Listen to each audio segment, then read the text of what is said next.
والعصر إن الإنسان لفي خسر إلا الذين آمنوا وعملوا الصالحات وتواصوا بالحق وتواصوا بالصبر.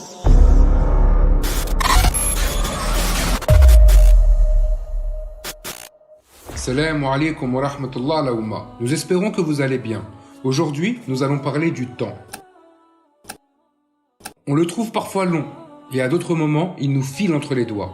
Quelle que soit la perception que l'on a de lui, le temps a surtout un caractère inéluctable et irréversible, car le présent n'a de cesse de se transformer en passé à chaque seconde qui s'engraine. L'homme le plus riche est impuissant face à lui. Le temps est la denrée et la richesse la plus rare que nous détenons. Sa valeur est tellement inestimable que toute personne dotée d'un minimum de bon sens ne pourrait le dilapider fortuitement. Pourtant, combien nous sommes à le perdre dans des futilités et des choses sans grands intérêts.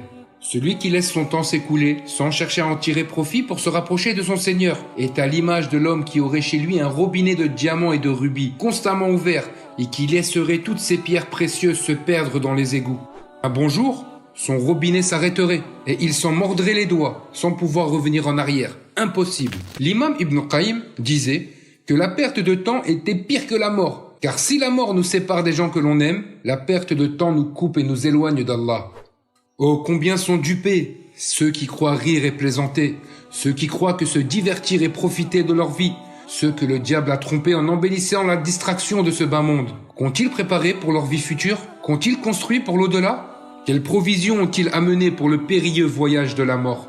La sourate que nous avons entendue en introduction de cette vidéo est tellement pleine de sens que l'imam Ash-Shafi'i a dit à son sujet que si Allah n'avait descendu que cette sourate, elle nous aurait suffi en enseignement. Cette sourate si courte, mais si poignante, traitant d'un concept à propos duquel la majorité des enfants d'Adam sont inattentifs et insouciants. Le temps.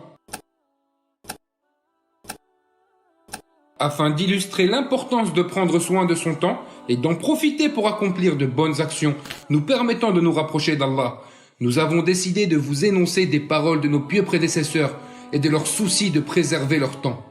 Vous verrez combien, hélas, nous sommes à des années-lumière de leur saine et noble compréhension de la vie. Accrochez-vous, la prise de conscience va être rude.